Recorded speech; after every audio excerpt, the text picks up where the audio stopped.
level 1. Super value. It's almost 1 minus armor a tick. This Snapfire hero as well. I'm surprised we haven't seen this.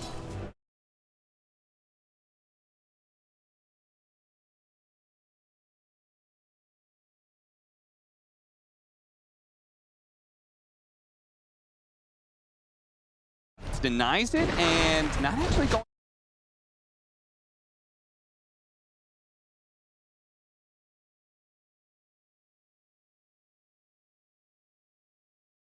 Will allow him to survive. Really nice play from Yapsor there. That little bit of time bought from the toss and the extra auto that Viper wasted, that's going to be the difference maker there. Top 2 CS for both the Naga Siren as well as the Viper. So even if that top lane has been really rough for Resolution, it is a problem, right? Yeah. Because it's a Leshrac. That's not a hero that you look at as a 2 or a 1. You want to secure his farm a lot of times. You said Resolution, you know, you like trending him more towards a 2, but they didn't secure his lane like they would a 2. No, definitely not. But there really wasn't a way to do so. You can't leave your Naga bottom against Mars because that's just a matchup that you're not going to have any fun with whatsoever. And Treant's not a tri-lane hero as well, right? Not in my opinion, but at the same time, it has worked in the past, but especially going this non-leech seed build, which I prefer because then Solo's able to help out his offlane from bottom. And at the end of the day, if someone's going to win the game for you on VP, it will be this Naga. So guarantee this right here, top CS, top net worth. And the biggest hero that's going to create all the space for your wing condition is going to be this guy right here. No one in the mid lane trying to chase down Yapsor, thanks to a small rotation from Solo as well as Diet. Man, Bird is go. This is, I think it was Gambit doing this as well, rotating the 2 supports around constantly and having 2 or 3 strong solo leaders. Looks like with the Mars Arena going out there, they're going to try and get the kill onto no one. They will be able to do so. Pinning him against the wall, Zai takes up the last hit. And this to me is the issue that VP are going to run into, which is trying to take team fights around objectives in this mid-game portion. You're playing against 2 heroes, Bristle and Deuce. They're just going to camp on top of towers. If the arena goes down, there's no counterplay. There's no way you're going to be able to get in there and save whoever caught inside. And then you look later into the game, 30, 40 minutes plus. Let's think about Naga versus Deuce in the late game. At a point, Deuce either eats or picks up an axe from Roshan, and then the snake straight up insta-kills illusions. How are you going to kill the hero?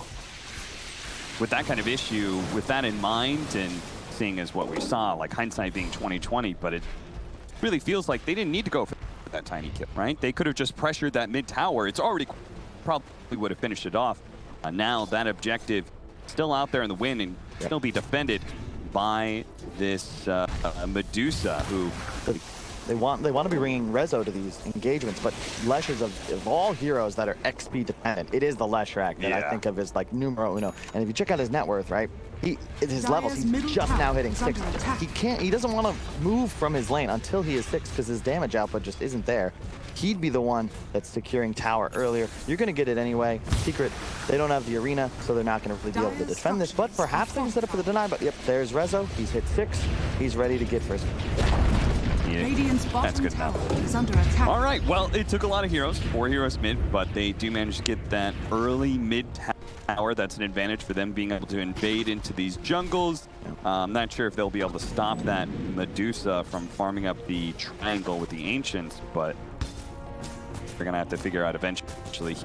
10-minute mark approaches, outposts, and bounties. You can see Zions right now is trying to sneak in an outpost here in the top lane. He's going to be backed up by no one who's going to join him. Puppey goes to intercept, maybe he'll stop the outpost from being taken, but it's going to be a team fight. But Tough Man pushes forward with his quills going out, but now he's going to be slowed and broken by no one as well. Trying to finish him off. The arena comes out with his spear onto no one, but Tough Man's still going to die, and no one should be fine. The shield wall will not finish him off. That's going to be a 1-for-2 exchange with the outpost not being taken. It is near impossible to play Bristle against this Viper. You can see him just get ulted inside the Neptotoxin. That's removing his ability to engage with his ultimate. Plus, the reason Rezo survived there is because at least 2 procs of those back spines did not come out because you remove that with the break mechanic. So you can be a lot more aggressive against the Bristle early game, even though he's the top net worth on Secret.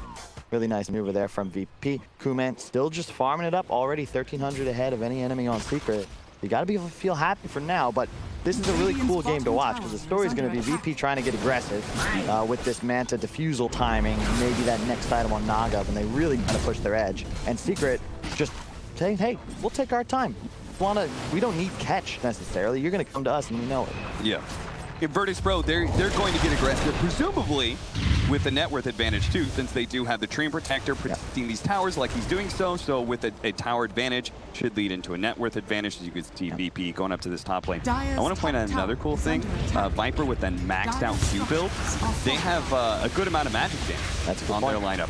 Right, this actually enables the Leshrac to do a lot more damage to team fights. You can even understand better why Matu just melted up top, right? With no bristleback and just a Leshrac on top of him. He's taking more than effectively pure damage from all of these spells. That's definitely tough. Well, that's one way to kill all the trees. Zai just drops the arena and will be able to find Solo, who's been a pesky nuisance, but they know they have to kill that to actually take this safe lane tower, because Secret knows what an imperative it is not to be too far behind in tower trade off game.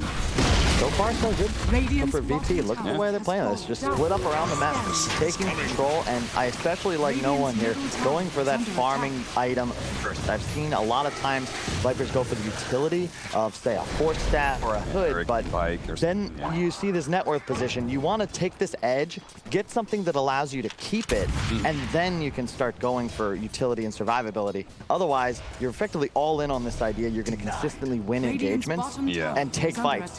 And if the game slows down like a Naga versus Dusa can, you just end up falling off the face of the earth, and you can't afford to do that as this primary damage for the team. He is very dead. He is definitely going to be pulled back into Noah. Zai's going to try and hit him with the spear and TP out. That's a cool play because there's no stun left. That was very nicely done by him. I like that he thought about spearing first, then realized his only hope was to spear post-Glimp. Immediately does just that, TP's out. Perfect play from Zai, excellent way to keep his composure. And a misplay from Zayats, right? Like, he had total vision, he planned that out. Like, you should have been able.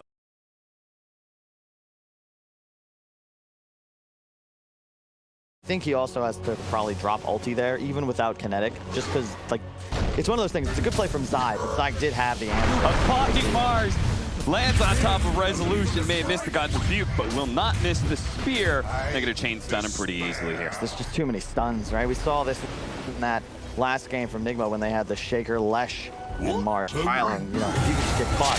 Three-man smoke up, but there was Nisha sitting on the high ground, immediately popped the Stone Gaze. No one wants to fight this still, and he's going to sit on the high ground, but now Sapphire, ultimate raining down in, but it looks like the Medusa is still going to die here. Sits inside the Nether Toxin, traded out with the Viper, but the supports got on by both Matumba Man and Yapsor on the back line, so it ends up being a 1-for-3. Wow. I felt a lot better for VP at the onset, but it looked like just the positioning was not there. They got cut off, and that's the power of the Dusa team fight, right? You don't necessarily need the Mars ultimate. And yeah, sure, Secret, they're not really the ones making plays, but it's VP that continue to try and play aggressive. Expected just because of the way their draft comes together. You really want Rezo to be involved in these fights. Still just trying to get his own game going, and his game's gonna be stalled up if he dies here again. Doesn't hit the stun onto Matumba Man. Matumba Man's gonna go for the dive here, but the living armor is gonna protect him. Solo threatening the ultimate is gonna pop it now. They have the TP coming in from Science to make sure they can keep these heroes in place. The Glimpse is ready to go. Matumba Man and Yaps are trying to stick together here. Now the Glimpse pulled back into the kinetic field, and no one's showing up. So finally they do have the damage to bring down that Bristleback, and maybe have caught Yapsor as well. This is a big kill because he was actually getting close to his blink deck. Yeah, and this new tree armor is so good against the Bristle. All of his damage, including the spines, is physical, and you just have +10 armor and a bunch of regen. It's the only reason Resolution's alive there, and it's more than just this VP long has such great synergy together. The Disruptor with the Viper, Kinetic, Nether Toxin, that's just busted. Now you have a tree as well to protect your Leshrac, plus tons of lockdown for all this AoE magic come through. Naga to secure your late game. 2K ahead of Nisha, however, not out of this yet. In the mid to late game portion, from about now to 30 minutes, I think I'd heavily favor VP. But once Nisha gets rolling, you can see him with that Manta first. You don't traditionally see it that often, but against a tree, you kind of need to pick it up. And at a point, he'll have, I'm telling you, Aghanim's. You just kill the illusion. All die. Doesn't matter if you have Heart, Scotty, and a Butterfly.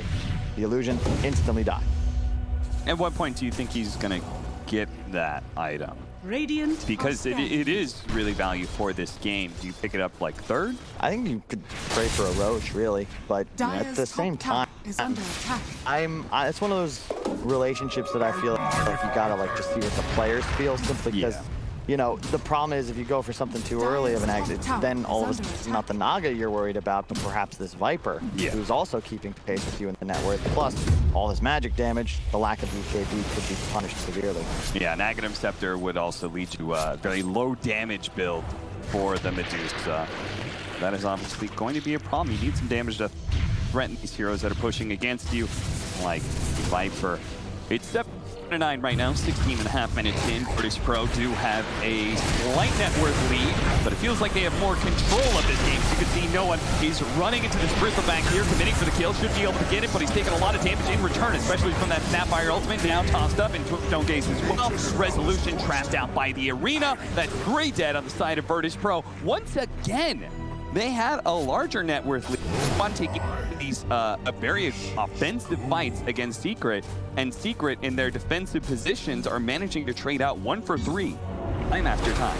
And from a spot where you'd expect them to be way more on the back foot too, right? Yeah. Talking about how VP is playing this great game, they're the ones with the powers, they're the ones with the map control, and not just that, but Secret are also taking fights outside of their own jungle, which is very important. They're ensuring that waves stay on the enemy side of the map. You don't want to find yourself choked into your own side, as they look to be right now a bit. P, no disruptor ult, probably not going to make too soon. I like the rush of the Spirit Vessel on Zayak playing against a Bristleback. It's just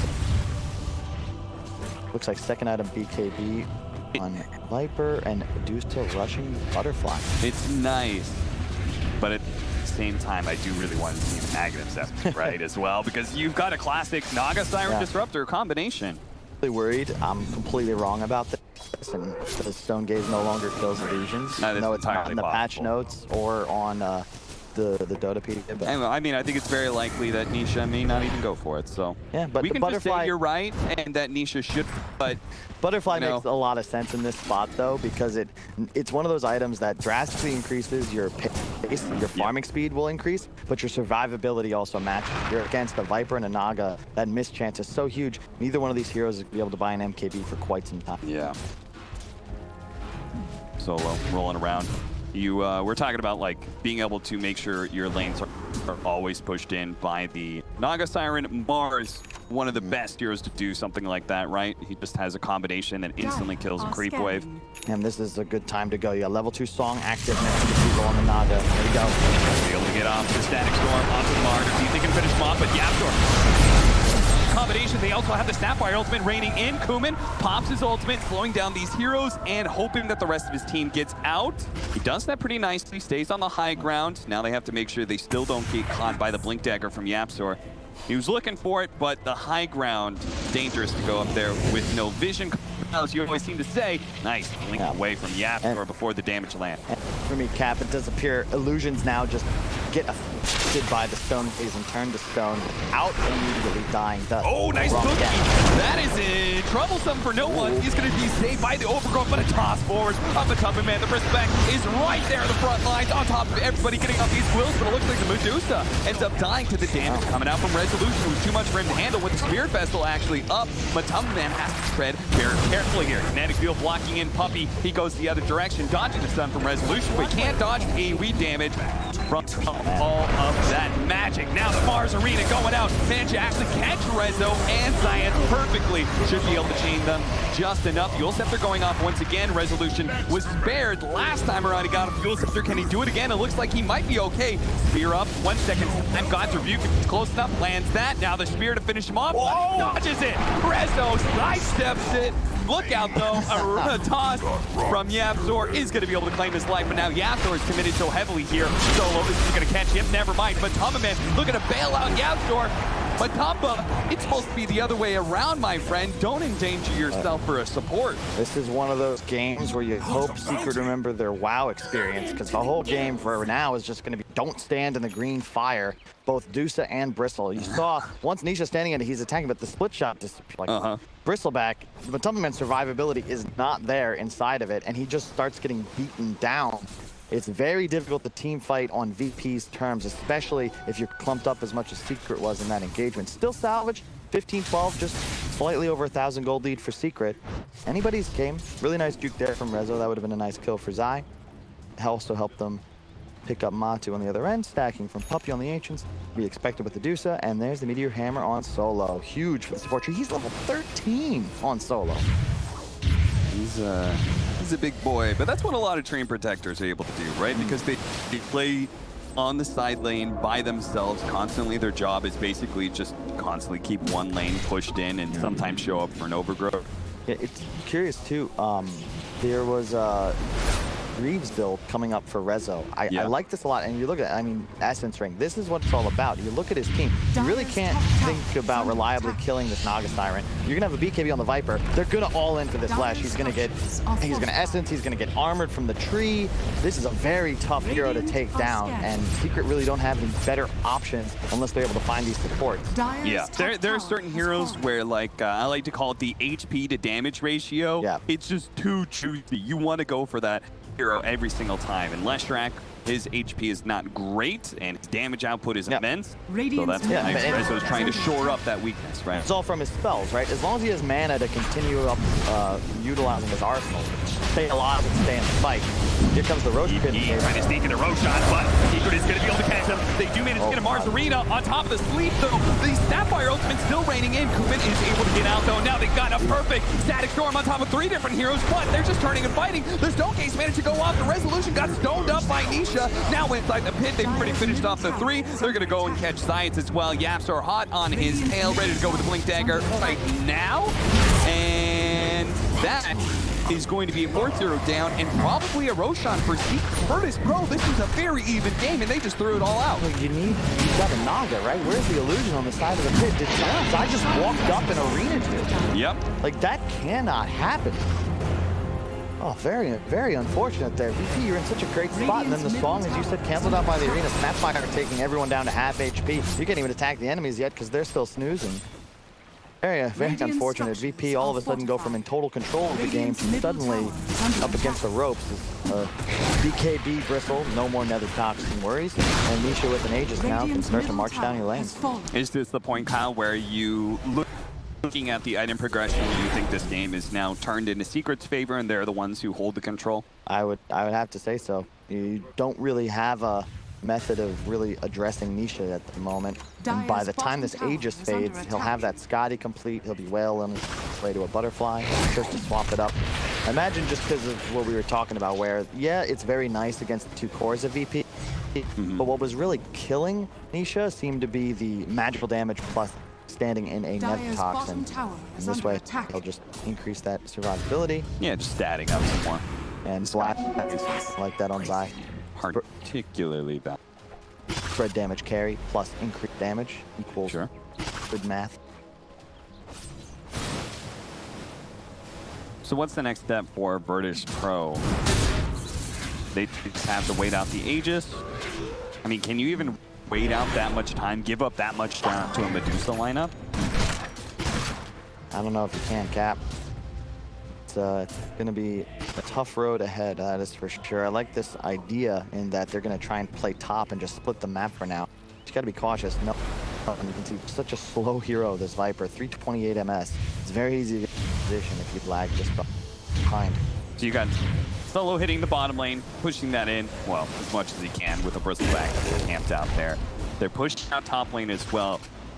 They're just looking for anything to split Secret up, right? Because they can't just play totally passive. Yeah, I just saw Vampire Fangs on the Bristleback. That's sort of I don't know, a medium level 25 talent for the hero, and the spell life still so effective. Those spines. Well, Zai, he separates from the rest of the crew a little bit, but he does manage to get off the arena and spears in the last track. He's still going to die, though, to Resolution, but the arena holds in that last track long enough that they're going to have to use the song to bail Rezo out. Now, he's going to go for the TP. Oh, no! Oh, no! You don't want to get stoned in the middle of a match, Rezo. Yeah. That was not the right time to be green dreaming out there. I mean, I could totally understand why and also was like kind of walking away because he's like, I can't stick around forever. Like they have a fair amount of catch. Still though, they traded 3 for 3, so not that big of a deal one way or the other. They now have the heart up for the Naga Sirens, so tank your illusions. The issue is just going to be, does a Naga really solo carry this game when you look at where his other 2 cores are in position on the net worth? Bear in mind, Secret's 3 cores, they're all so durable. They're just tanky AF, and I don't know where the damage is going to come from. Side TP's bot, he'll clear that wave, get a tower deny as they also clear out the tier 2 mid. Now VP can shove top into the base, but not confident going tier 3 if Yapzor is off the map. I would love to see somebody chipping away at that top tower, just anybody kind of showing. The Secret are just ignoring it right now and continuing to hit mid. Yeah, but again, if they have no vision, right? If Yapzor is not showing, for all they know, he's just standing on the tower. If someone comes up, shows up, toss stun back TP in, that's it. Glimmer lost the stone on Puppy, Craggy. You know, it's funny you talked about the Viper being, well, it's just pretty much a Naga Siren trying to carry this game. You said no one was going for a farming build. You know, they did get that damage build out for him where he was going to be able to accelerate, but then they just took too many bad fights in a row. That it just comes down to Roche, really. Yeah. It's all the Roche fight here, and part of that could be, you know, when that occurred, no one had a Dragon Lance after the Maelstrom and about 2,000 gold. If that's a BKB, perhaps things change, who knows? But at the end of the day, you got walked at and initiated on while inside the Roche pit with an illusion core and heroes that should be providing visions happens. Isaac, you know, we've seen this a lot. You got a disruptor on your team. The Ag is queued up.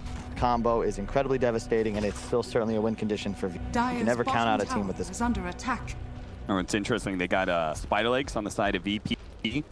Against a Mars, you can't walk out of the arena inside of it, but you can't walk into it from the other side. You can get bumped in by the pushback, but the small little interesting. Aghanim Scepter is the build-up for Zayas. I feel like they have to focus on his farm from here on out, because that is the next big power spike. Yeah, I want to see him get the Philosopher's Stone. I think still being held by Solo, but he's got a Meteor Hammer, and when you look at the net worth, I don't want to see my tree ahead of my Disruptor in this kind of game. No, he's got the Arcane Ring up. Zion, maybe they just don't have a Philosopher's Stone on this side of VP. Is that possible? No, it's there. Guys, like, Zion's farm is so important. Well, Spider Legs got him alive, so. I would agree. I like the utility of the Spider Legs, but I just think Ag's first priority by a large margin. And there's a pipe picked up by Puppy after that Glimmer. KP is a very farmed 5 position. And we're just going to keep marching down. Puppy was taking your advice, which is he was holding up to the Philosopher's for quite some time. And as a result, it's got a healthy amount of utility items to help this push. And eventually we're going to get to a point where Secret are going to call VP on their bluff. Going to go into the high ground and say, you can try and keep split pushing if you want, but Naga Siren, she pushed it lanes very quickly, but she's not going to hit the tower faster than this. Radiant's top tower is under attack. You can see the 3 cores. Look how confident they are. What do? You can poke us. Look at Zai. Activated Bulwark. Force the whole enemy team back. Oh, 5 heroes of VP base. All right, guys, let's go clear their woods. They've got vision on the bottom half. I wouldn't be surprised to see Secret stick around here and look to perhaps get aggressive. Oh, wait, that's a real one. He actually baited out. They thought it was just illusions. He's trying to get good sleep set up here for any kind of static storm, but instead it's just going to be the Medusa. Looks like the backline side. Walking in with this BKB arena. They're going to be able to get the Meteor Hammer onto the Medusa. Low on mana, actually out of mana now. Maybe they can focus him down. The arena takes so much damage, though, from that Viper. Nisha getting lower and lower. But Kuman is committed for the kill, and it looks like they will manage to get it with a Viper. Kuman as well as Resolution, though, have overextended themselves in trying to finish off that Medusa, and will both trade away their lives. See, great initiation in VP, right? They catch him off guard, they make a play, but you all in for this Dusa, who just is standing still attacking you, trusting that his team will clean you up if you're inevitably able to finish him off, and that's exactly what occurs. Now with both cores dead, the rest of Secret could potentially look to continue pushing top. They almost have a Radiance up on their bristle. Yeah. Further demoralizing, or rather deteriorating the damage that Naga's going to be able to output with the illusions. So another cool couple of mechanical things here. The Mars, really good against any sort of range carries, right? Because he's got both his Bulwark to be able to soak up projectiles, right, with that 70%. But then he's the arena, and that is a large part of the reason why the Medusa lives so long. He pops the BKB, runs into the song, and activates the arena, keeping the Viper out of the arena, so his shots going in are all blocked. Yeah, so very good point, Cap. And I think that's just another reason we've seen how many times Zai just making the right decision in the clutch, right? If he just, 99 Dota players out of 100 are like, oh, I didn't get songed, let me wait outside, and I'll go counter-initiate. Zai recognizes, look, I need to get this arena down. My Medusa is going to die. I need to just go in, because they're not going to target me. I don't care if I waste my BKB just to cover distance, because I'm not the target. Yeah. You've got to kill my Medusa, or you're not going to win this fight. I mean, the Medusa lost like so much of his mana so quickly, but he survived just that extra 5 seconds, I think in large part just because, you know, there was that last bit of damage they needed. It was all from that Viper. Yeah, it's a good point, because you'd think he's just going to melt. He's standing in the break, just getting railed on by a whole bunch of illusions, but to your point, he's got the wherewithal to just stand still, keep auto-attacking. All right, well, stays alive. That Aghanim Scepter is coming in for Zayats bit by bit. Just needs another 1,600 gold. And we're in business. I think they killed that's he has 33 armor with 4 trees. We've got a root blink possible on your Treant. It's going to be interesting. You got to watch the BKB timings from Secret and the Manta. If Solo's on his game, he'll be able to get 2 or 3 of these cores post their item usage. If he doesn't, we're going to have issues, and his impact in the team fight is effectively completely null. So I want to ask you, like we were talking about the Aghanims on Bristleback. Like I thought it would be really cool with the Medusa. Why do you think he goes for the Radiant instead? Oh, no, on Bristle? Yeah, for like the Viscous Nasal Goo. I mean, I think you just probably prefer the AoE magic to the AoE 0 damage goo. It's just safer, right? Ooh, that was a little close, but they both managed to get out. Also, you don't really have any effect from minus armor against these VP heroes at the moment. 2 agility cores and a flesh with 33. It just seems rough. Seems like Matami Man also kind of wants to be a damage healer in himself. Not just like, they're not going to be entirely reliant on the Medusa, who, you know, with a Naga Siren lineup, right? Like single core lineups do suffer against that because you just get a combination that completely locks you out of your items and you just get focused down.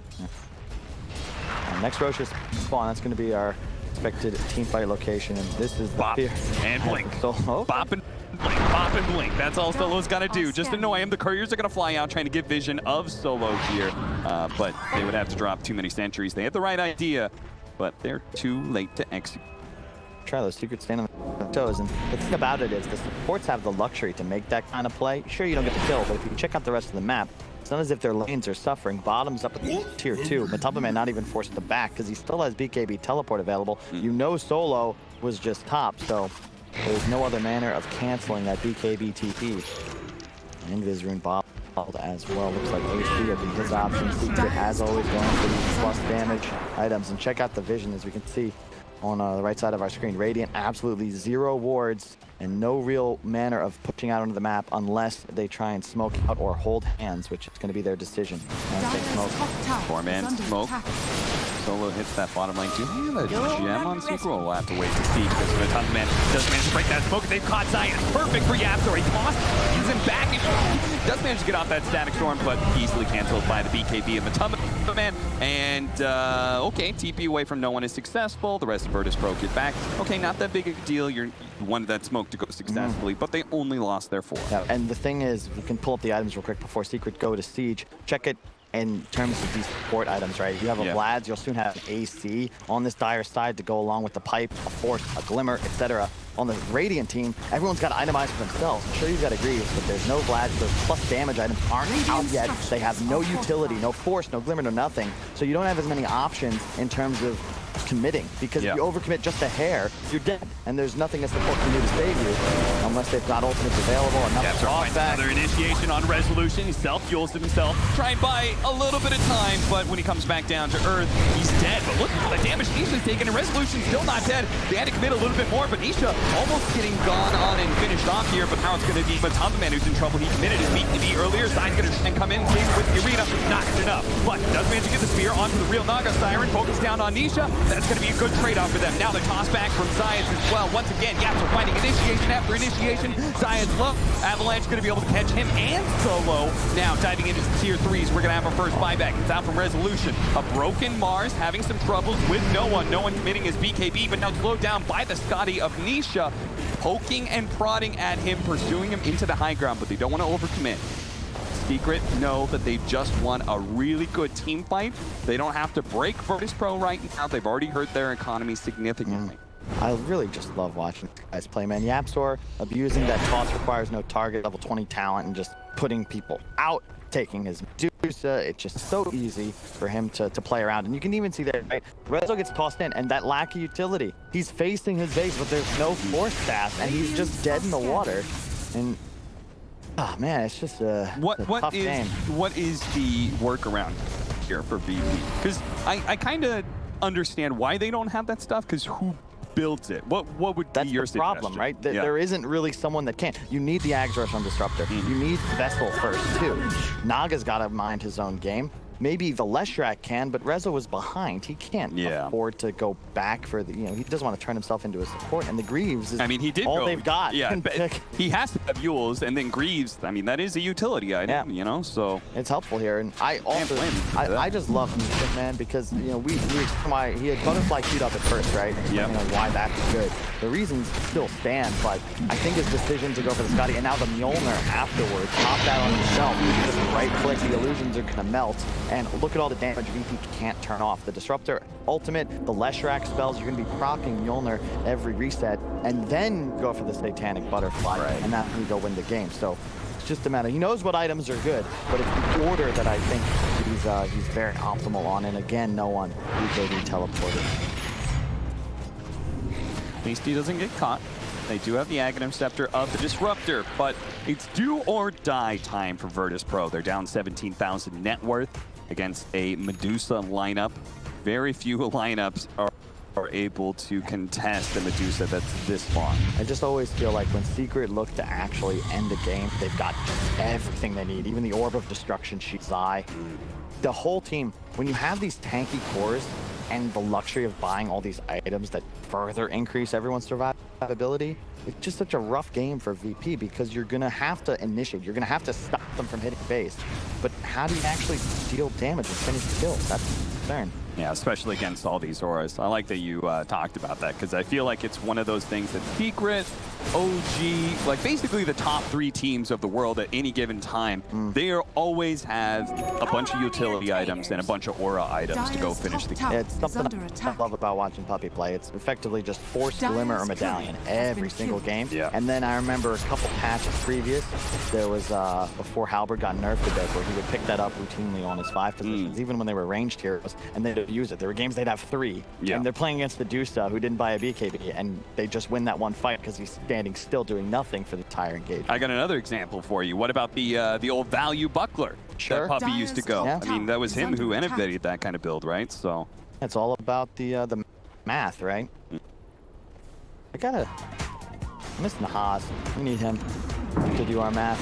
I've had to copy homework from cost, and it's really, I'm failing the class miserably now. It's a mess over there. I've just seen his handwriting. He does have a very cool notebook, though. I will give him that. Big fan of Marvel comic.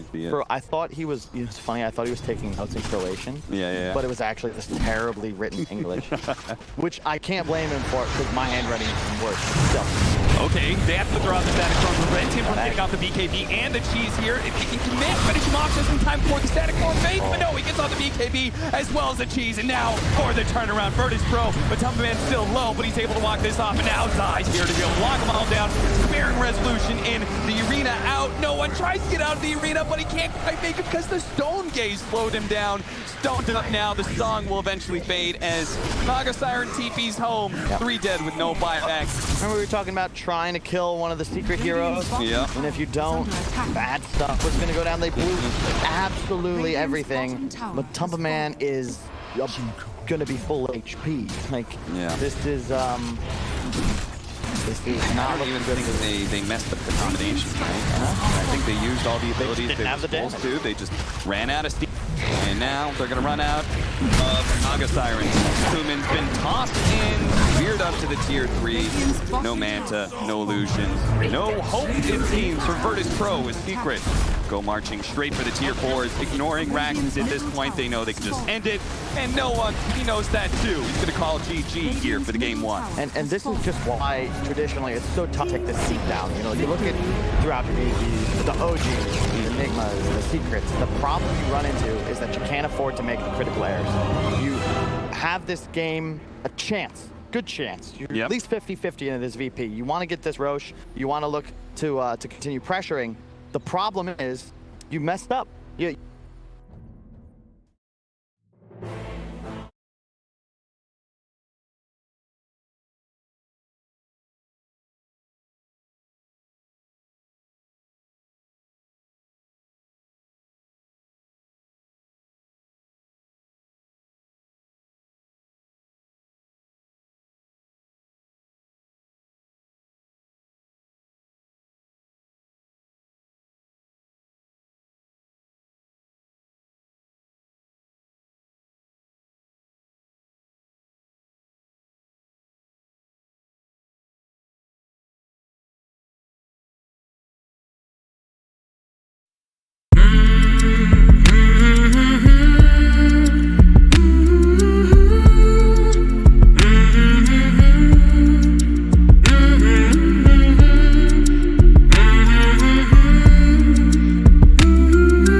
5 seconds remaining. Virtus Pro turn to ban.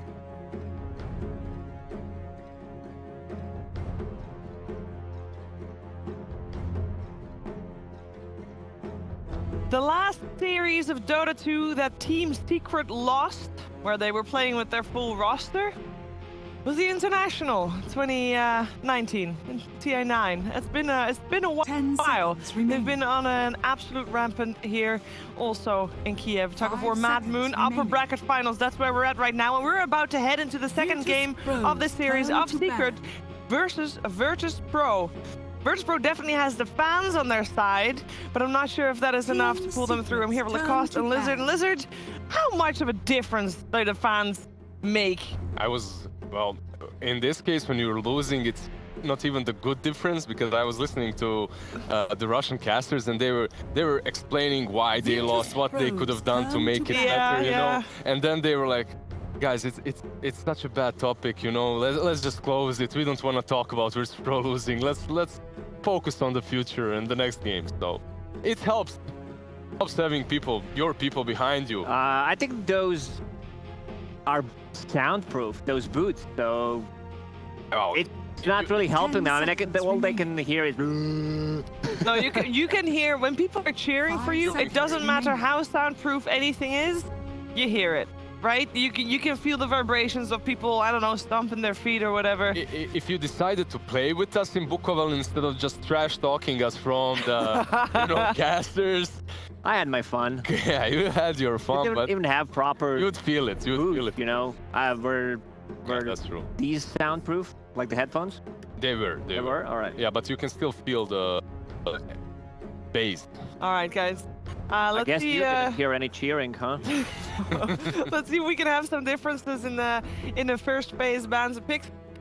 At least for Virtus Pro, they probably need to rethink prioritizing both the Shrek and Dream Protector. I didn't really feel their impact, and I didn't really feel their value as the first two picks coming out.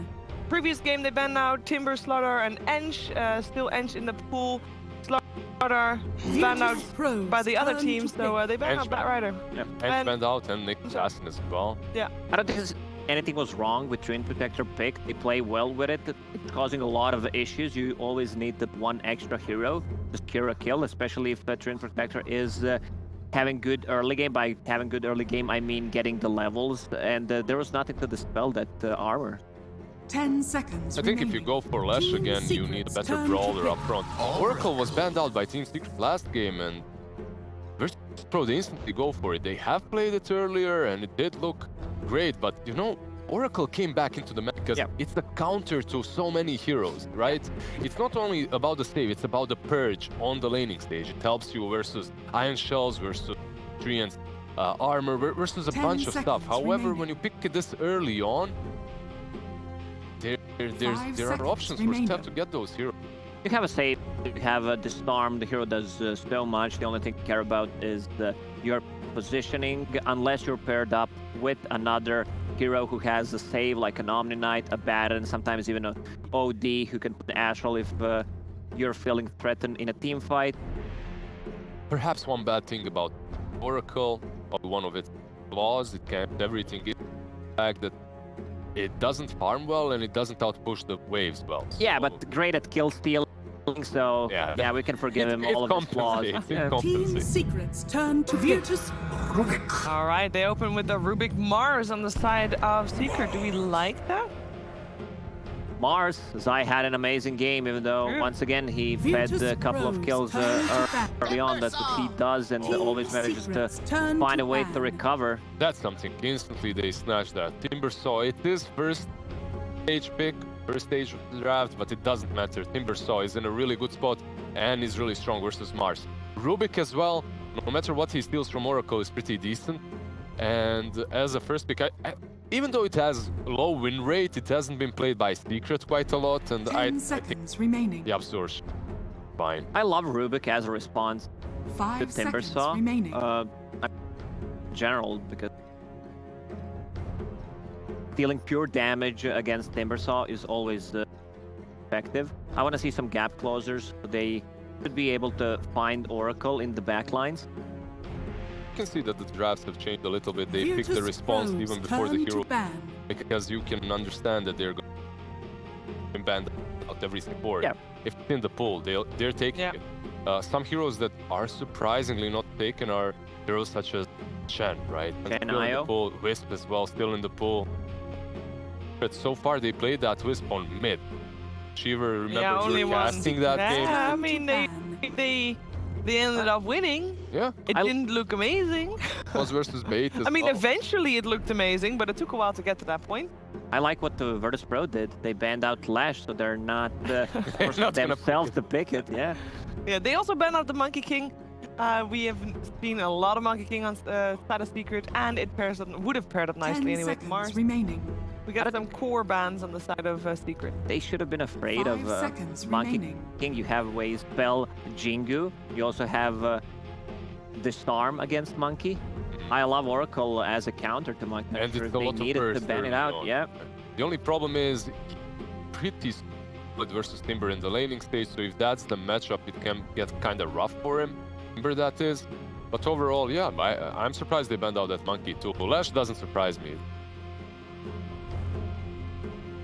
So what do you feel Team Secret is Secret's prioritizing turn here in to the bans? I mean, they banned out the Tiny. Any particular person they are targeting, you feel? Tiny. Most is Zayat. I Yeah, think. it is the Zayat spam, because Tiny would be alright for them as well as Thor and Rubik 5, but probably not something that you want to go for. 10 seconds remaining. What they do want to go for. Strength of Team Secret is that 5 they seconds can make remaining. certain heroes become popular. Team Mars. Tomorrow we might see first bans Mars when the teams are playing against them. That's how good they are. They're so versatile. They can play a variety of the heroes, and they play them so well. Always finding a way Virtus to Pros introduce heroes who are not as strong, and here it comes. They're blocking any kind of healing. It's great against Timbersaw. Very good against the Oracle as well. Also preventing them from going for that Hatkar in the second stage. I think that probably have to be worried about. You don't that Hatkar in the pool. You banned some 10 other seconds. heroes. Team Now you pick Secret's A turn to to make pick. sure they don't go in that direction. All right, this is one of Azad's better heroes. He knows his positioning in a team fight. Also, you have Timbersaw, who could possibly be an offlaner, self-sustainable one. So Earthshaker can make a rotation on the mid lane with a good block. He could score a kill, or if they want to have a 10 tri-lane seconds against remaining. dual lane of Team Secret, that's one way to do it.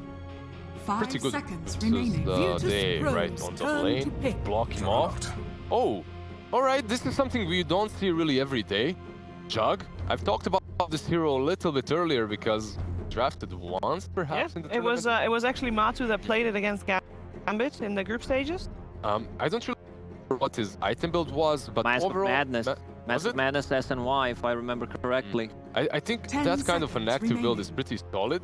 If you want to be that early game 5 fighter, seconds you remaining. can also go for an item that had so many buffs. That's the Battle Fury, right? If you go for it on Jug, on paper, it's really well right now, at least. Going Battle Fury on Jug? I'm not a big fan. There's feels like a better item, Maelstrom, magical damage. It's because of the recent buffs. Usually I would agree with you, but buffs, I think It's okay. Yeah, I think it's more situational when you're playing against heroes like a Phantom Lance or any illusion-based hero. And the PA as response to Jug. We've seen one PA so far in the tournament. A Blur, extremely effective against Jug. You just pop it. You do not be afraid of Omni Slash. But that's kind of the only thing that was good about 10 PA, right? seconds remaining. Because I remember that game, and it 5 seconds basically remaining. was hoping for good RNG. Why is that different this time around? You have different reasons why PA is good. Not only versus Jug, you also have that Blink versus the Mars. You have ways of getting out. Also, these two supports on the side of Secret are extremely squishy. So you have targets to jump on and destroy them. You have this Oracle that will be at least saving you, maybe perhaps not healing you because of A, but will be saving you when you go in. And Yeah, it is a decent pick, but it has to have a good lane. If it doesn't, it's just struggle. Is there still potential for either squad, actually? For a Magnus to 5 still appear? seconds remaining. Yeah, I was thinking about it. They still don't have a mid laner on Virtus Pro, and no mid laner on Team Secret. They could run Mars and mid if Yeah. the matchup is good. We've seen 8 playing mid Mars. I mean, we've even seen Zai play the Ancient Apparition, so they have some curveballs perhaps on Secret, but most likely we're looking at the mid matchup for both teams to be picked up last year. Both of these teams value that Magnus quite a lot. Magnus would be valuable because of that empower for Jug or for the PA, so. But overall, when you're playing Magnus right now, you're not thinking only about your own. After you ban people, Magnus isn't really. And they get the SF. I like it. We've seen SF be amazing in the hands of no one, and I think if they're gonna win this game, they can do it off the back of his Shadow Fiend. I think even if PA might not have a great game, which I think eventually will be fine anyway, Shadow Fiend should be able to buy time for PA to get big. When they pick 5 Shadow seconds Fiend, remaining. usually it's paired up with Anti-Mage, so they have a secured late game, while Shadow Fiend is pushing the towers, invading enemy jungle, just pushing the waves, putting a lot of pressure on enemy cores. It's not going to be that effective against Jug because he has a Battle Fury. Also, no one loves to build that Dual Scepter, so you can blow people up with it. I don't think that it's going to be a mag game right now since he's against Shadowfin on mid lane. Shadow Fiend for them is alright here. What concerns me though on the side of Virtus Pro is the fact that usually when you're playing SF or PA, you're pairing them with heroes that buff them up. And right now I see absolutely no buffs on their side. It's only the SF perhaps with the minus armor. Now select And your they heroes. go with the Nisha more. Alright, this definitely means that Jug will go for that more of an active build. Yeah, but I feel this is very greedy from them. From Team Secret? Yes, from Secret. But it is, but at the same time the other draft is very greedy too when you look at it that way. Okay. I like Secret Draft, I gotta be honest. You have Rubik, you have Morph, so you can use 2 of those abilities against them. How You many have Fisher? We have 2, yeah. And he's up against the Shaker already, you know, the Morph Shaker, even though not as potent as he used to be, still very potent. I guess, yeah, I mean, double Fishers versus 1 Fisher, who's gonna win? I love Barry Rubik plus the Morph, also 10 AA, seconds setting things remaining. up from far away. They're a bit limited on the 5 stuns, but seconds remaining. Rubik can steal either a Fisher or you steal, it's such a good Rubik game. Whether you want to go a path of healer, stealing stuff from Oracle, or pure damage against the Timbersaw, Stippling Dagger, Fisher, more slows. Just stealing that Fisher is so good. Of course, that's Yeah, one thing though, this Morphling is a really good pick because of the Shaker, right? If Shaker plus SF is really scary on the mid lane, but if you have a hero that can go across that fissure, if Morphling is mid, which she should be, it's gonna be alright for them. Overall, I have a feeling that these offlaners might make or break the game for them. Okay. This Mars has to do well, and same goes for Timber. That is tricky though, because if you're saying it make or break for the offlaners, we've had a lot of criticism for Resolution, so this is his time to shine. We're going to find out if he can, and we're going to find out how Capitalist is going to deal with 3 heroes throwing out the same spell. Let's find out. Listen, I've got years of play-by-play under my belt. I'm sure I would never make an error mispronouncing something or anything like that. The year's 3020, and there's a Juggernaut pick. Kyle, Juggernaut. I just talked backstage to somebody who routinely has his ideas way in the future. Okay. Owen Odie Pixel Davies. Oh. The magic builds at Juggernaut. Mm. Veil, Radiance Maelstrom, Yasha Kaya. Prepare What's for Timbersaw to do? You have the extra amplification from the AA? It could happen. You know, this sounds very similar to another man who has unique ideas on Dota. That would be Jack, a.k.a. KBBQ, and his support Juggernaut build. Have you heard of that one, I haven't, Kyle? no. The support Juggernaut build, where you go all of the Blade Fury spin talents. movement speed 1, the DPS 1, and you just roam around spinning on people. Nice. I like that. We've got some unique ideas on the table for Matama Man to make Juggernaut work in this meta. I still think Death Star Luna's iconic for me just because it also made Marlini actually quit Dota forever. Which was when you get Ags on Luna, put it on the relocating IO into the enemy base, it does everything. However, I will say, I love the AA pick. I was actually talking with Spartan about this, hey, what do you think deals with this first 2 Timber? Because I thought it was too early. UAA.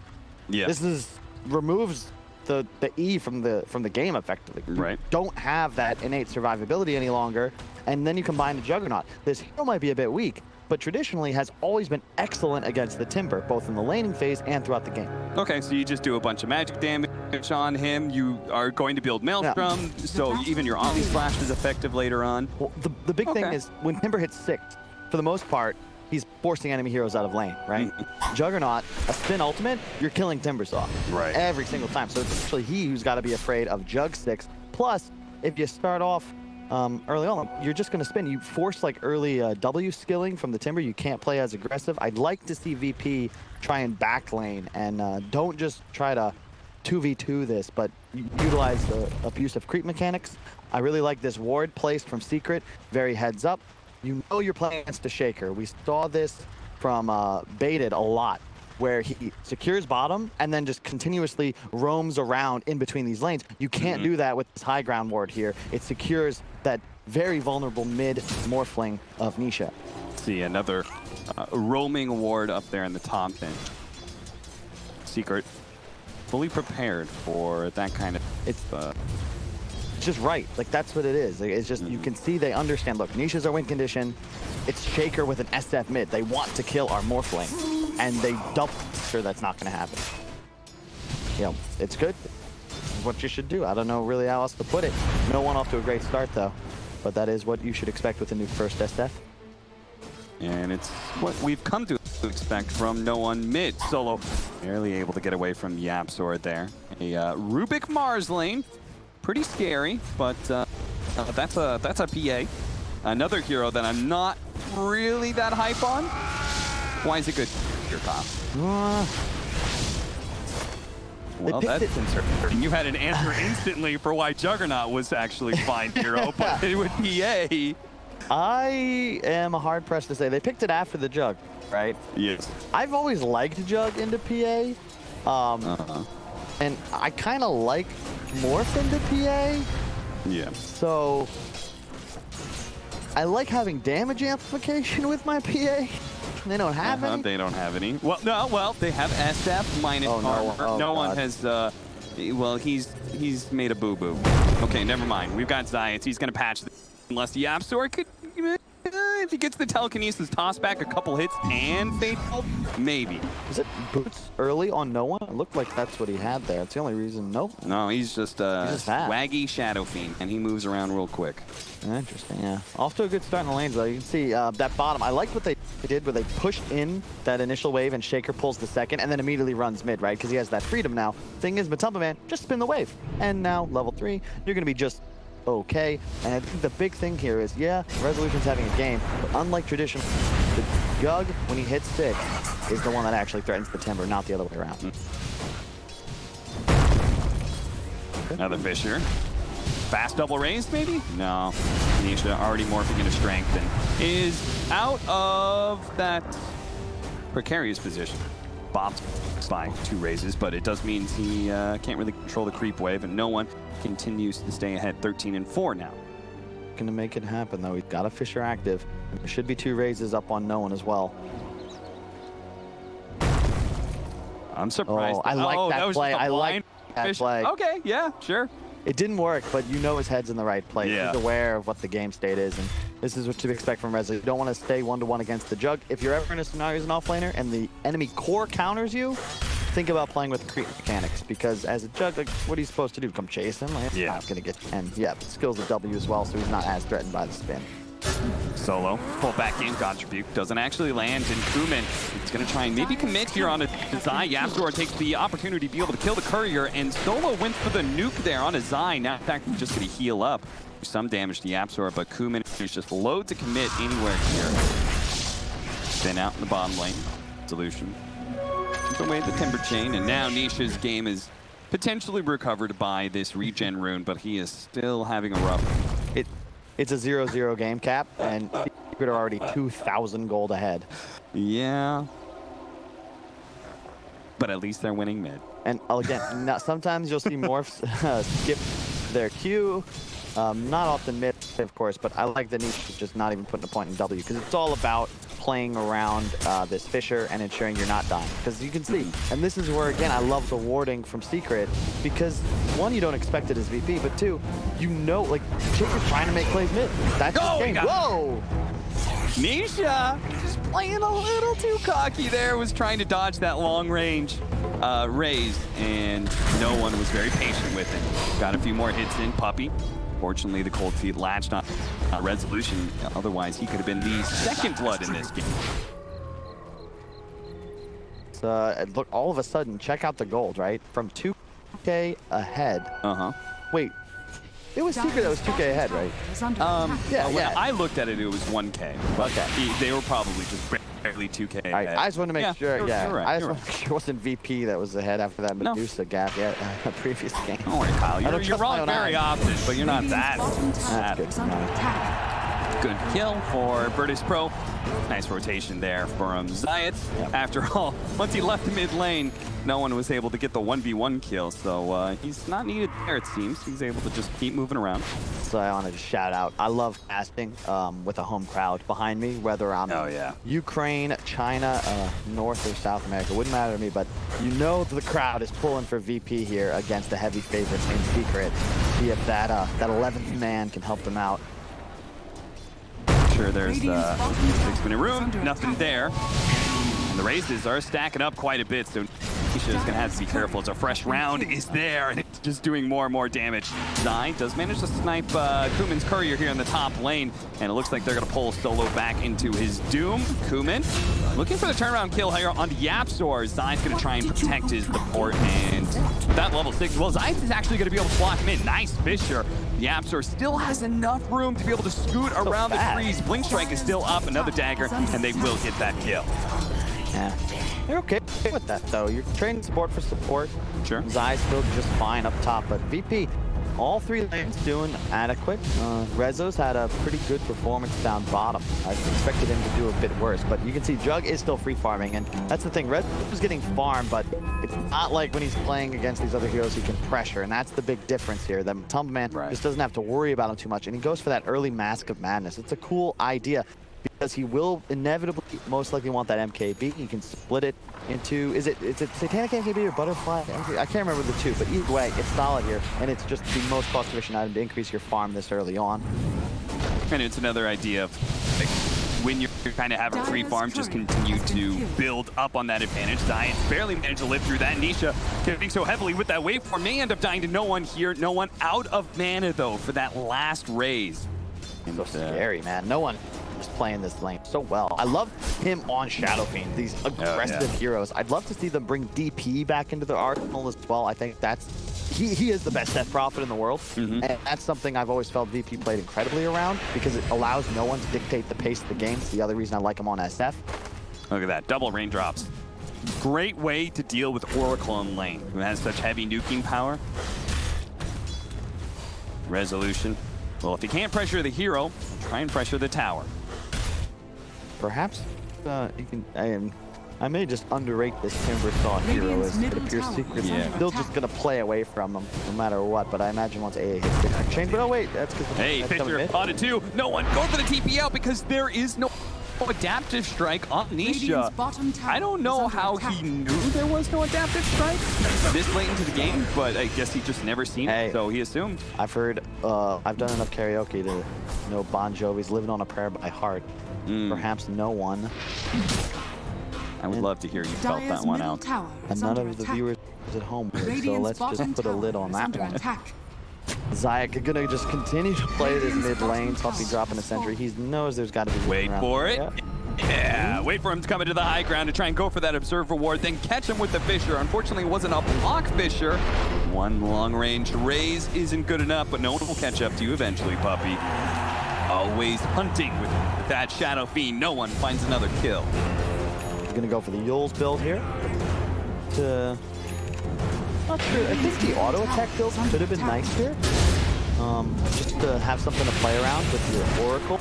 I'm a bit concerned that their just right-click damage is now all in on this PA, who really is going to have a tough time because you don't have that space you're looking for, because the SF and the Timber, they're going to eat your creep waves way faster than you're able to. I'm curious to see what item choice he's going to go for, whether the Valkyrie is his first item of choice, because I feel like that might be a little too greedy from the VP side.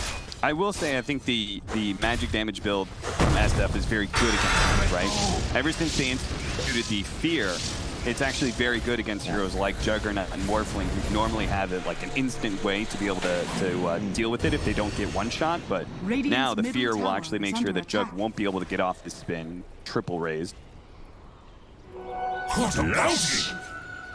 I like a lot of stuff so far in this game. I just think VP, they've been hanging in, right? Even that first game, they ended up getting, looked like a stomp at the end of the game. But until that miscue around Roche, they were the ones in control, and thus far still feels the same. I think VP will definitely be the ones that are able to make the first move here.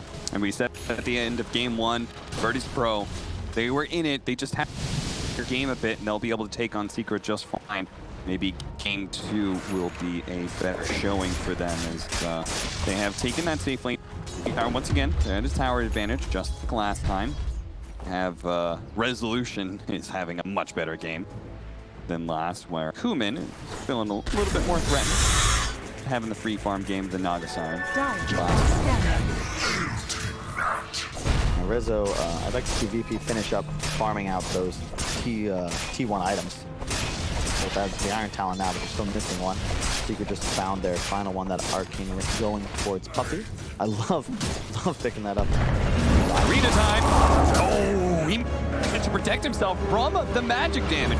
Really well played by Solo. Solo's a hell of an Oracle player. I'll never forget that game at Epicenter. What was it? Not last one, but the one before. That game, he cleansed off the Ravage on his friendly Luna before the Ravage hit him and won his team the team fight.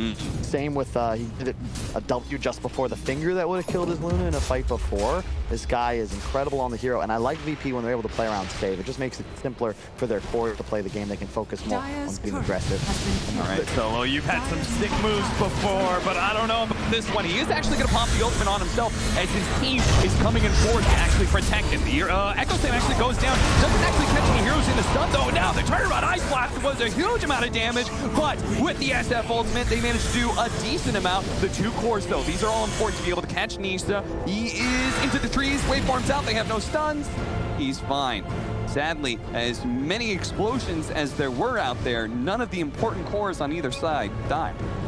And that's what happens when both teams clear up the enemy's ability to stun. Yeah, and Nisha rushing that E-Blade can expect that gunning for the Oracle in almost all occasions. That's really the name of this game here. Secret, kill the enemy Oracle. VP, kill these squishy backliners, Rubik and the AA.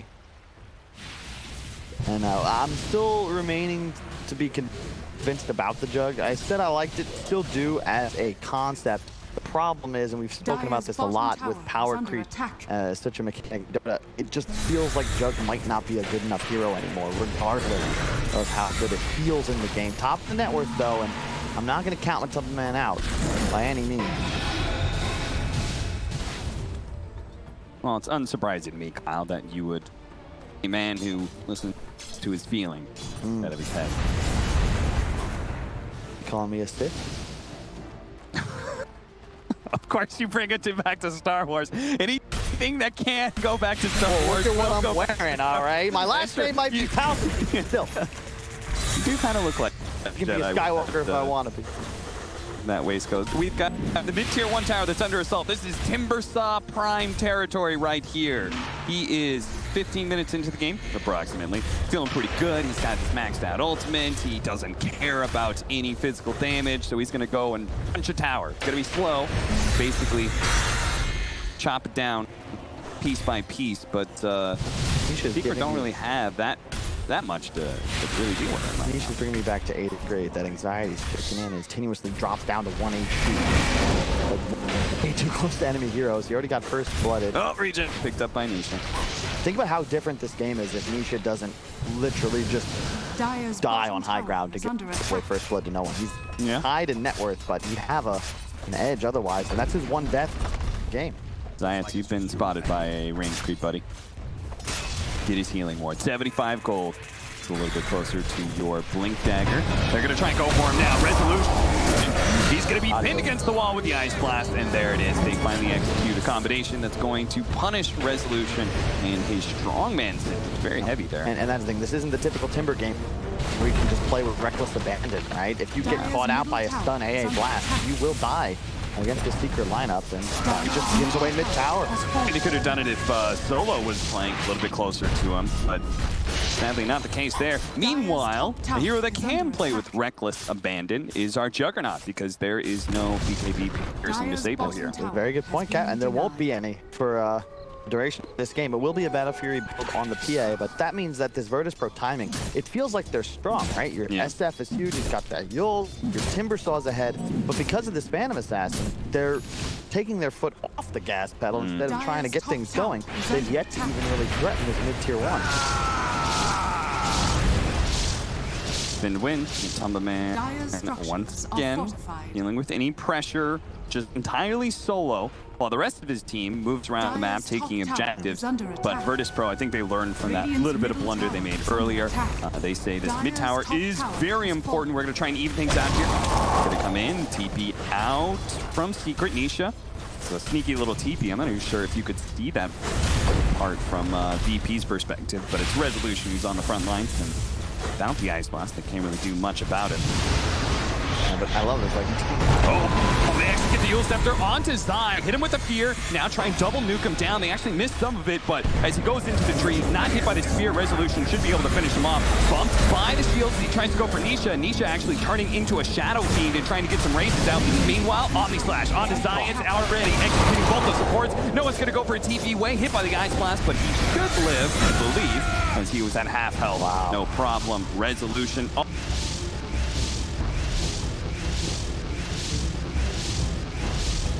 Agreed with you. This is your issue right here, Kat. Yeah. The game's 4-on-5. So really, is that a fight you're ever going to be able to win as Virtus Pro? You killed Zai, but to your point, that's the least important core by far on the side of Secret. Nisha takes over the Shadow Fiend, and just now you effectively are no one. You have all the nukes, and Rubik has a chakra. You have way too much firepower. Aether Lens already up on the Rubik, and keep in mind, he's playing against an Earthshaker. Yeah. Like, this is going to get scary for VP if he ever gets that steal off, and really just chakra means he's going to use it. What? Oh, what? He went for the, he tried to get the Fisher. Maybe, you never know if he, good Earthshaker discipline, you never walk around ever after casting Fisher. Sure. You never know when you might get ganked.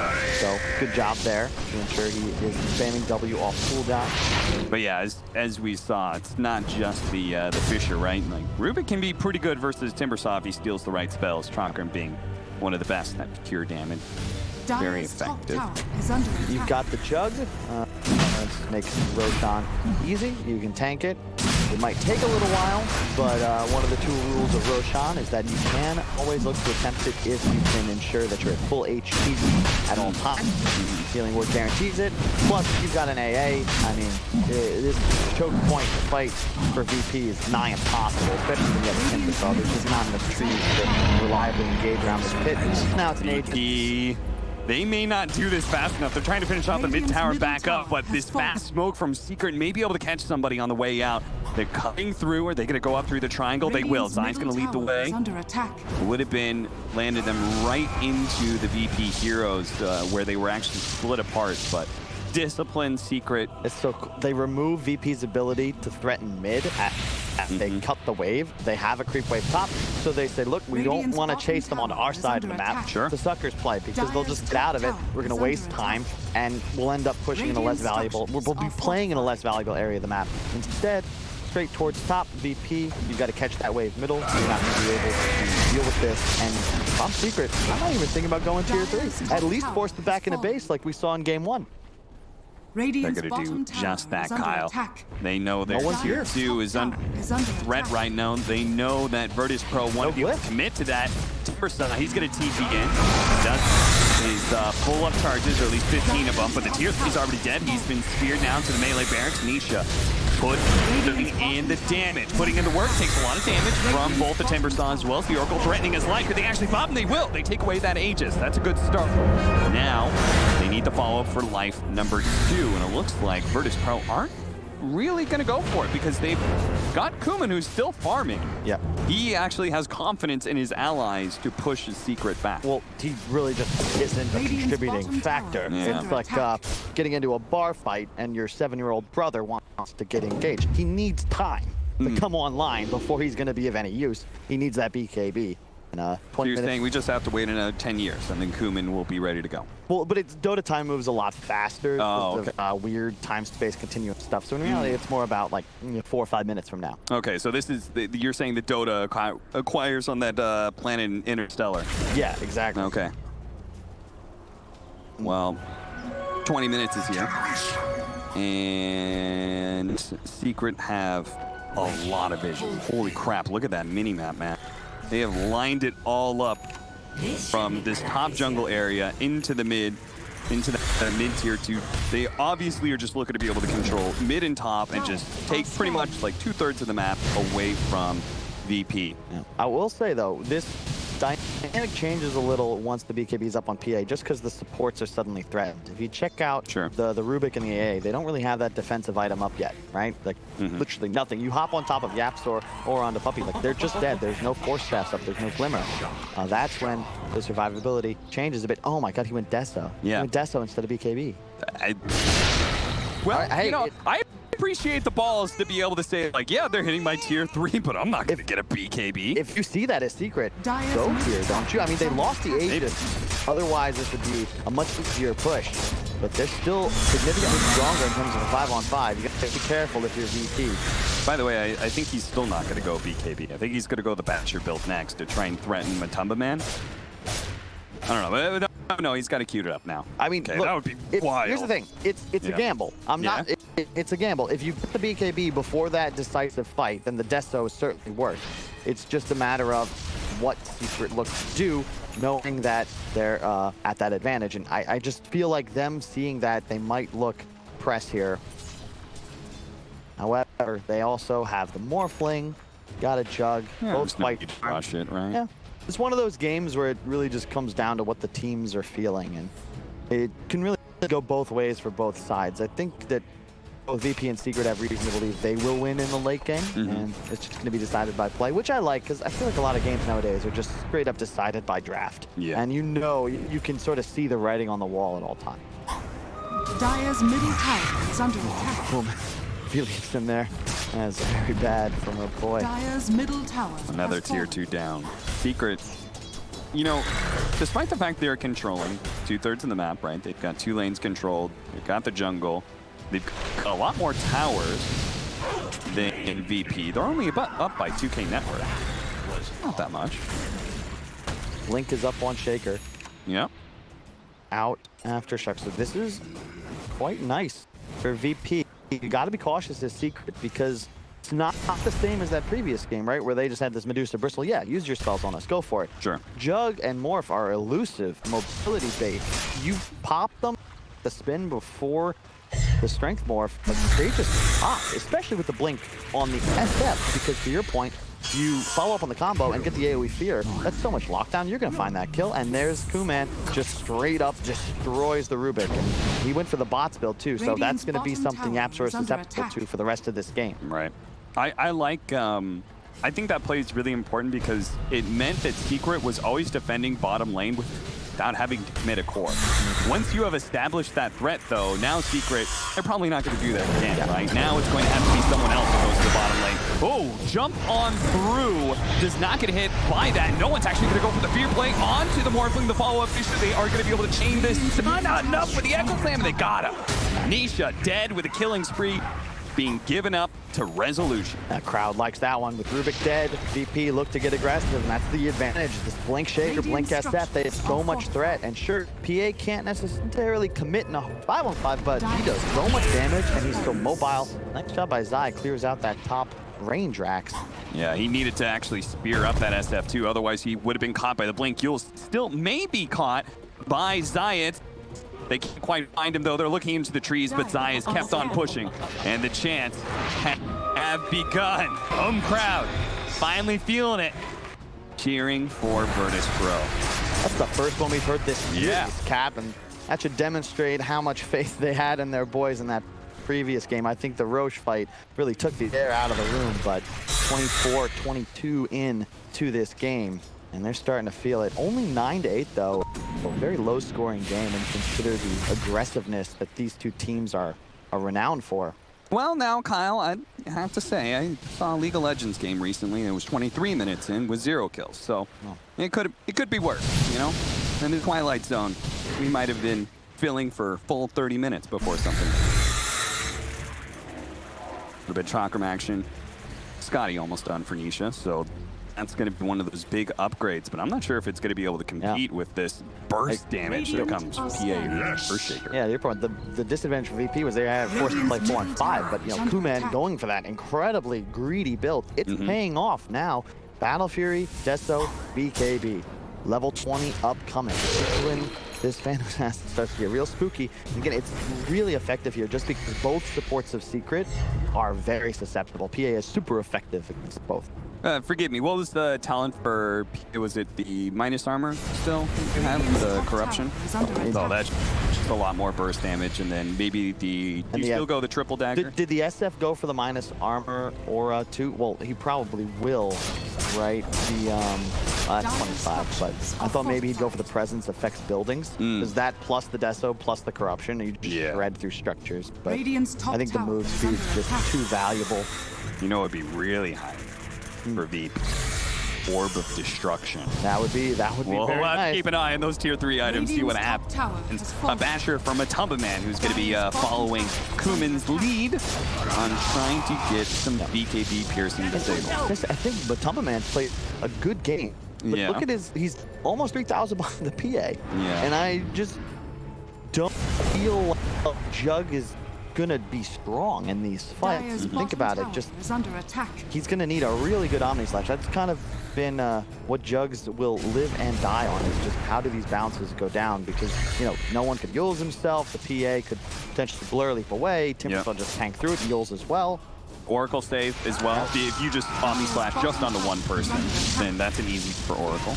I like that. He's still enemy hero and immediately. Okay, Spears in with the cold feet on him as well. That's going to be a chain stun unless he can get off the Yules, which he does in time. That means also the pipe's going to go off. They're going to go for the ultimate onto Zai, trying to blow him up immediately while he actually in the back line with Kuman. Oh lordy! He just ripped him apart. Nisha still going for that SF with the BKB fading, but Kuman is on his trail. He wants him. He does manage to turn into a PA, jumping to his ally and Puppy. Now wave farming a little bit farther backwards. The SF's ultimate stolen by Astor actually helps the kill onto no one. Now they turn back for revenge. Science is dead. Coming up running E-Blade shotgun to the face with a telekinesis. He's holding him there. Can he jump over to solo? He can. He's dead. Got a little too aggressive there. VP bit off a bit more than they could chew. I think they're going to lose 5. And Roshan. That is a team wipe. Fortunately for VP, Roshan not up just yet. That feels like some deja vu, perhaps, Cap. Yeah. That one fight VP take doesn't go their way. Suddenly, they're up against the wall. Now Yapstar, he's got that Ghost Scepter. He's no longer immediately threatened by that PA. He's been grinding it out for 27 minutes, and you finally felt like, guys, we're beating Secret right now. You just make one mistake.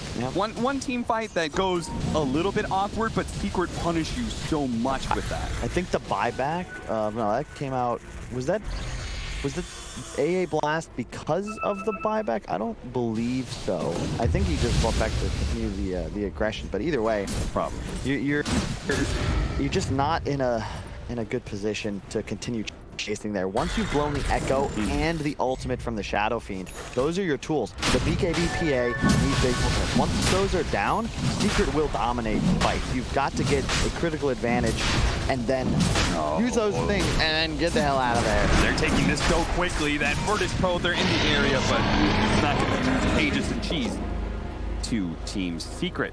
Oh, grab that orb. Still low. The Chosen One. He's going to bring the orb back to Kuman, and now they've got minus armor on minus armor. What is that? He talented for it as well, right? So it's 5 plus 7 plus 4. What is that, Cap? 9, 16. 16. Carry the one? Yeah, you're right. 16. Plus it's the 7 from the Shadow Fiend. So significant amount of minus armor. Should expect somebody on Secret. What is that, Kyle? I lost Plus spec 7. numbers. Where's the cost? Look on!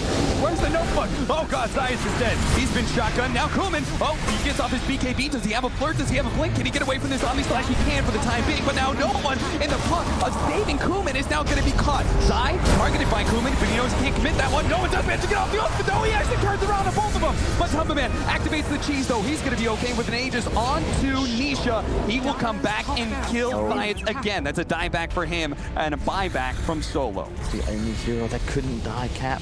And they also use their ultimate from Aztap. They use their BKB on the PA.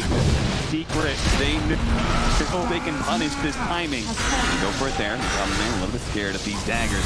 Be careful. Waveform away, a tier 3 lost. Okay, as long as you don't lose any barracks here, this is not the end of the world for VP. Does someone have an Orchid on the side of Secret? Yeah, I don't know who. Oh, they have the mind break, that's what it is. Okay, that's the silence viewers. Yeah. Like, what's going on here? I thought maybe Tumbaman already had finished Bloodborne, but nope. Just that very effective tier 3 item. And as you can check out everything on the screen, you'll see that, again, it feels like Secret just with that edge in both the utility and the team fight. And he forced right away, but you pointed this out. Morphling's always going to be going for Solo. Solo was ready for it. The Ice Blast isn't actually going to land, though. BP dodging through, but Resolution actually committing here. Going to be silenced up by that Mind Breaker. He wanted to go for the backline. Both sides do, right? Both sides had these heroes that just want to jump forward and kill a 4 or 5.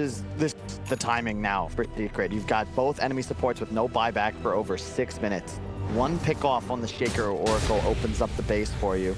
You've got Blink up on Zai. The initiation and the reach from Secret is nuts, especially with that Blink on Rubik to boot. Satanic now on the Jug, so bursting him down is going to be nigh impossible, especially because I don't believe you even have a silence mechanic yet. So if you don't 100-0 stun lock this Jug, he's not going to die. You get ult off plus Satanic, you're full health at the end of it. Lotus Sword being built by the Timber Saw could come in really clutch against. Both these cores have like some big single target spells that they use, so. Other than that, let's see, Manta for the PA. He already has, does he have Basher on the PA? He does manage to get the combination here, quickly killing Yapzor, no problem. I love this build later in the game as SF. That 25 talent, the massive CDR. This build goes ham. You have all these active items, specifically that Hex. Yeah. Blink Hex and have BKB, even when it goes all the way down to 5 seconds, the cooldown on it is like 30 or less. It's unbelievable. And suddenly, you'll have the ability to make plays like that all the time, not with this huge 70 to 100 second window in between plays. I mean, another point would be that he doesn't even have the CD, right? But by the time, this late into the game, by the time Yapzor is back up, his ultimate's like, what, another 30 seconds? Like, that's, you can always use it just for a one-off kill from here on out. The thing is that you're going to need to get that kill and go base, potentially into buybacks, and you're very susceptible to being bought out on when you don't have your spells, and that's what I'd be concerned about. The Hex is huge. We talked about it. How do you kill this Jug 100-0? Well, that Sheepstick will certainly help out. And more importantly, it's nice. It's just so much more pleasant to play Dota when you have one of your cores as the primary initiator, because your DPS and that initial lockdown is there immediately, and then your supports can follow up. Makes it a lot easier for Zai to position. Cookman leading the way with the blur. His smoke is broken, but they still don't have the information that they're being hunted right now. Nisha, waveforming down to low ground, has managed to get away from all this. Secret probably have a strong idea by now. It's been so long since anybody has shown on the map. No one's gonna finally reveal himself in the bottom lane, trying to finish off his device. The rest of VP hold this high ground. C teams basically are going to be doing this constantly throughout the late game, establishing an area of the map that they just are going to play that high ground area, farming all the little areas around it, hoping that the enemy team will clash. Neither team wants to give up that advantage, so both of them just kind of stay split. Radiant's bottom tower is under attack. That's VP. I mean, who really has the onus to make the first play here? I think it's more about making the right play than the first play. Radiant And you see, I like what Matumbaman's doing. It's the little things, right? He drags the mid creep wave that helps defend his tier 2, but he also takes it to the top room, camps there for a second, grabs the arcane, backs away. Same thing for Misha. You know, as VP, even if you look at, we have map packs, so we can see that there's really no one behind these cores if VP were to make a play. But that high ground area in your own jungle, you don't know who the VP. So you can't make any sort of play once Secret position themselves further upwards. Right. It's a really nice way of sort of deceiving Virtus Pro into just abandoning that mid wave. You can even see they're all now on their own side of the map because they were having 2 lanes pushed, whereas Secret had that one.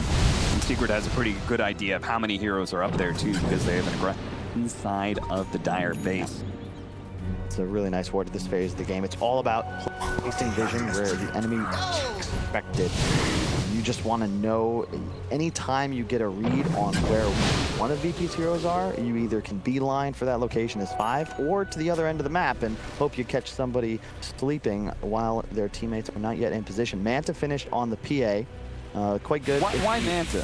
You can silence and the E-Blade. I think that's quite important because otherwise, as soon as your BKB fades, you just get all on and you die. Okay, here's the initiation on his side. They're going to follow it up with the Fisher as well as the stuff device. They're going to go for it with Kumin, committing for the kill, and Zai actually living just long enough to get off a God's Rebuke, but instantly buying back afterwards. Secret knew that was going to be the play the entire time. They were going to be buying back on Zai.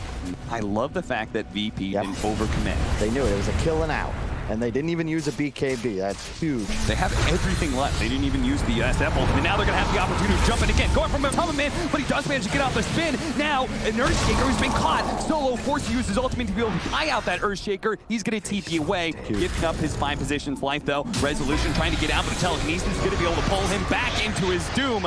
Oh, Lotus Guard, Fuel Scepter, a Timber Chain away, anywhere? No, he's speared to the trees and dead. Right there, you can see why Status Resist was removed from Strength way back when, because it became impossible to properly time your stuns. Well, Satanic, sure, it costs a lot, but it provides that same utility where it's just near impossible because all your muscle memory is wrong.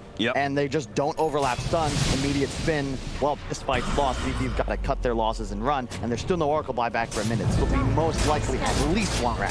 SNY and Satanic, that means that Virtus Pro may have just that one critical error off of just not reading the items enough. So Matumbaman baiting that very nicely is now opened up for a push onto the mid lane of Barracks, and VP left with 1 fight. It just further demonstrates Secret's understanding. No buyback on Zai. Well, let's fade Matumbaman. He's also got the Satanic, and he had a buyback in the event VP were able to pull that 100-0 off again. So even though that goes well for Secret in the event VP were to successfully make that fight happen, it still wouldn't have created that decisive advantage to go get a Rax like Secret just did. Right. Shiva's up next for the Timbersaw. Virtus Pro just gonna farm. But if they just keep on farming, giving up a 3rd row shot when you're 2 racks down like this, I'm not sure if they could survive through another Age of Cheese, but they may just have to. Somebody's got to give our boy No One a neutral item. His card's great in the game to be walking around with that spot empty. He's got to have something on it, right? Weird. What's left in the Well, they're going to smoke up, push out, and they're going to go for it without the neutral item. But the Aegis, Cheese, and Refresher have already been taken. I think I'd take that Nether Shawl or whatever the what was that thing? The quiver, right? You have it's all about bursting a hero, right? That's a hell of a plus magic damage. Soon you're gonna have this CDR talent as well, which should impact the quiver. I believe it does. Yeah. I don't see why it wouldn't. Say confidently, yes, it does. As long as you say You're it gonna with confidence, it most likely won't be Google, which means you won't be Google. God, imagine trying to like win arguments before Google. You know, hey, the sky's blue because of, I don't know, you make something up. How do I prove it wrong? I mean, Okay. you would be governor. The way you confidently state things. Senator. Maybe punch out. We'll see. Let's focus on this game. Cast range. That's huge for no one. You can see he's off from the target. With that telescope, he can now play far, far into the back. Hey, Lacoste, did you ever get the math formula for us? 16 plus 7? Did you ever figure that one out for Kyle? Thank you, Lacoste. Thanks to our mathematician on the side. Apparently, the answer is 23. Thank you, Lacoste. Back into the game. It's 18-15, 39 minutes in. A 7,000 net worth lead for Team Secret, and they are on the hunt for that final lane of barracks. Sure, there's a melee barracks at top lane, but we're going to ignore that and say this is the final lane of barracks. The final big push from Team Secret. The final potential hold for VP, especially if they get caught out by Kuman. Bolt the spear actually landed onto an illusion instead of the real one. SF does manage to get off his ultimate, fearing back a lot of these heroes. Now he's going to be saved by Solo. Bolt the cores, low but not dead yet. Anyways, Nisha, he's going to jump forward. Throws out just an adaptive strike on a Solo as they now try and chip away at this tier 3 against the backdoor protection. Doesn't matter. They get it anyway. Lane of barracks now exposed. No one coming forward with the side, doing a lot of damage. Good spear comes out. The echo slam goes on. They on the top of it, not enough. The status resistance once again coming in clutch, and Nisha is able to turn around, activating his BKB. Trying to go for no one at first, then focusing on the barracks. Oh, Kuman went in though. Kuman, he now needs to get out, but he's been speared to the barracks. They're now going to try and finish off, but there's going to be buyback out. No one being dealt with by Nisha. The Scotty is going to be enough. Just right click, right click, right click. He's now dead. More buybacks flooding in from VP, but they're left in a 4 versus 5.